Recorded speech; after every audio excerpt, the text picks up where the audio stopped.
I really wanted to write a piece that's like solo performer with 20-person choir. And then I was like, no one's gonna do that. Well, there's always next year. Now, this show's been such a success, you could always come back, bring 20 choir. Do you know how much it costs to bring 20 people to the Fringe? I'd see it.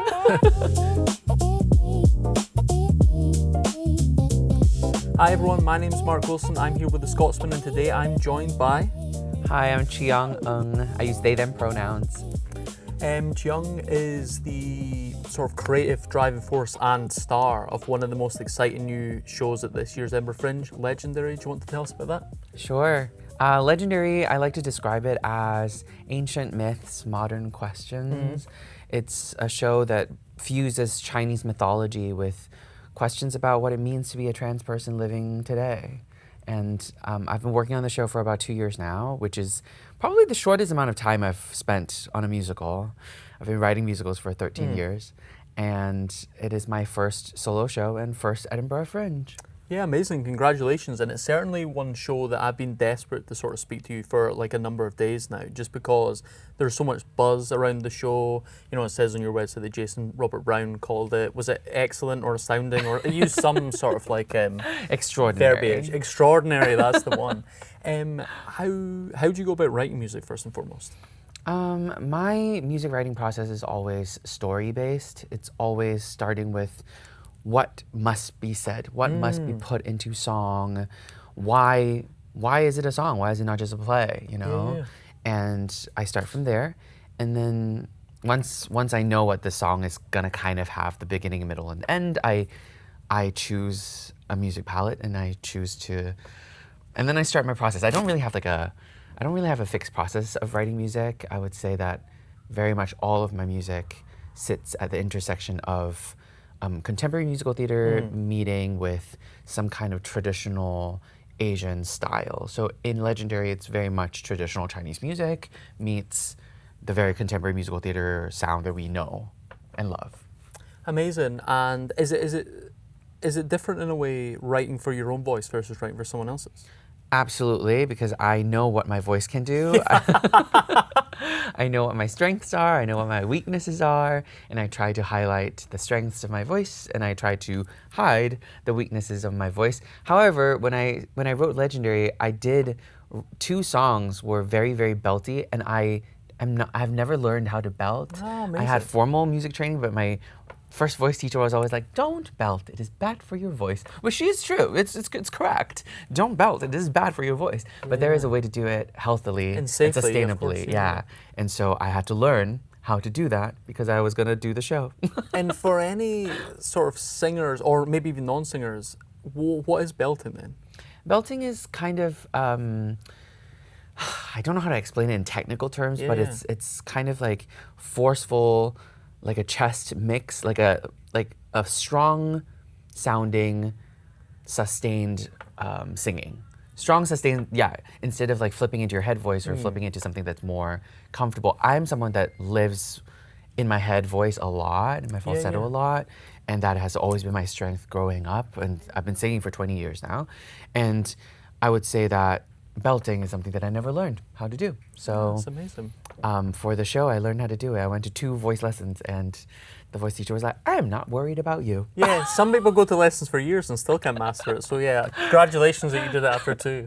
Thank you. One of the most amazing things about the Edinburgh Fringe, and one of the most amazing things about your show, is it allows us to sort of see elements of culture from all over the world. And obviously, your show is heavily tied to Chinese myth. Is that something you've always been interested in, or did you sort of come to it from the transness into Chinese myth, or how did they sort of come together in your mind? That's a great question. When I first started writing, I knew that I wanted to write about Chinese mythology. I just never found the right container or vessel for the story. In the very first iterations of the show, I guess I said I wrote it for 2 years, but really I started writing very initial snippets of the show like 10 years ago. And when I did, it just didn't click. It just didn't make sense, because I was like, why are we telling these stories? Why do we, like, someone can just go read it. They don't have to come back and listen to songs about it. So I couldn't find the right container. And when I came out publicly as trans a year ago, which is very recent, it was very much in line with finding this, like I said, this container for the story, which is very much around why do we have all these stories that have been told to us generation after generation after generation, and why as a trans person I can't find myself in any of them, in these stories.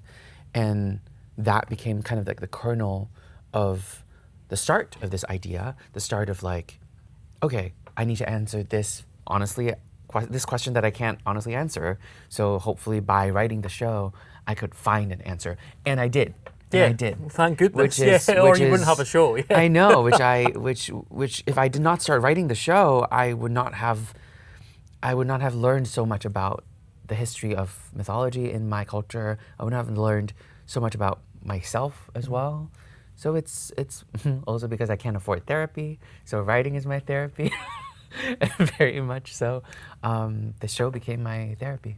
Well, that's an amazing thing. That's become a recurrent theme of all the sort of interviews I've done, where it's like actors sort of either discovering something about themselves, but also we sort of like now live in a world where a lot of this is just me paraphrasing a lot of people that I've spoken to. A lot of the actors talk about how there's just too many actors and not enough room in the industry, so it's all about writing. It's now become the big thing where people write for themselves, if you know what I mean. Yeah, I do, because I started in the industry, like I said, about 15 years ago, and because I moved to America 15 years ago.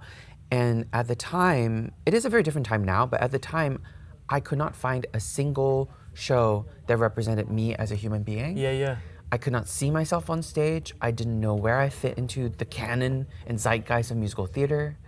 And I was like, wait, if nothing out there showcases me as a person, I think I have to be the one that makes it. Yeah. So I did, and that's why I ventured into writing. I think that was the first impetus into writing, because I didn't want to do another Saigon or King and I.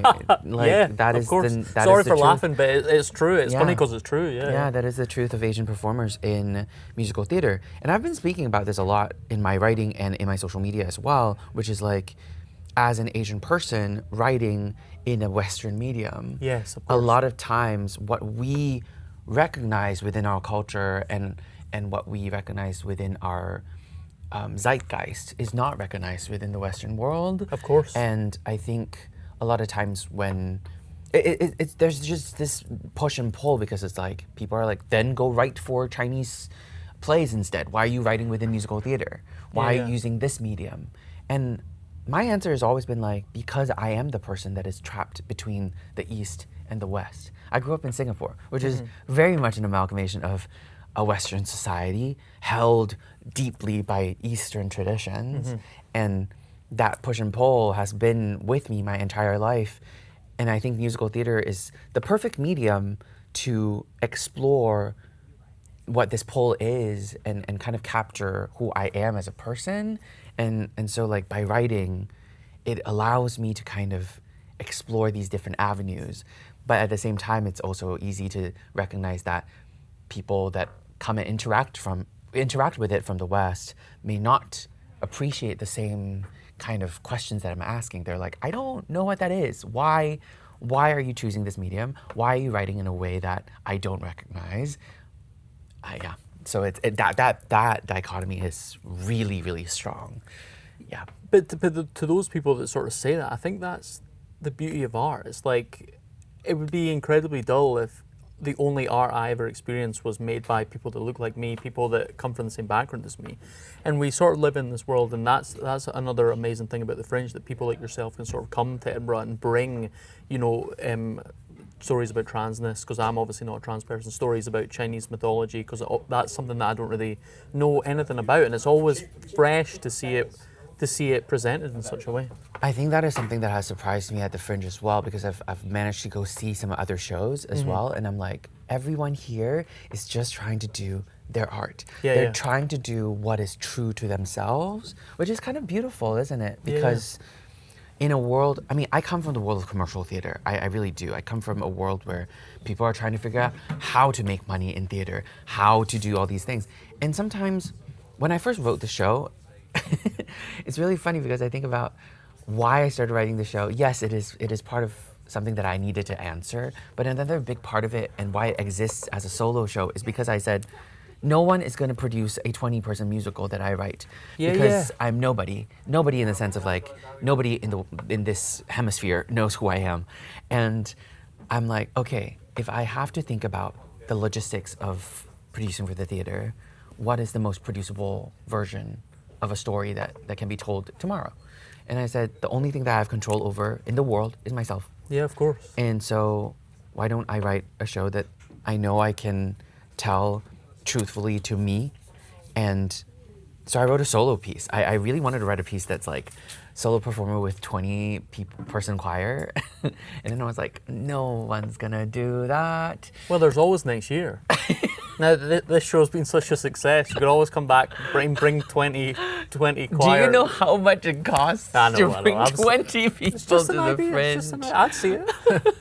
So I thought it was really freeing, actually, because to be able to use these parameters and set some parameters around what I need to be writing unlocked a lot of things, actually, for me. So I'm actually really thankful to be doing the Fringe and be able to use this as the platform to say hello world, because people come from all over the world to the Edinburgh Fringe, and like people have told me that they flew in from Singapore to see the show, like literally like 2 days ago. Oh, amazing! 3 groups of people said, we saw you, a couple months ago here, and we know that there might be censorship in Singapore. We might not be able to see this in our country, and so I'm like, we flew here to see it. Oh, that's so amazing. And it's like not just Singapore, it's like people from Amsterdam, people from Paris, like all over the world. And I'm like, where else do you get an opportunity like that to like interact with people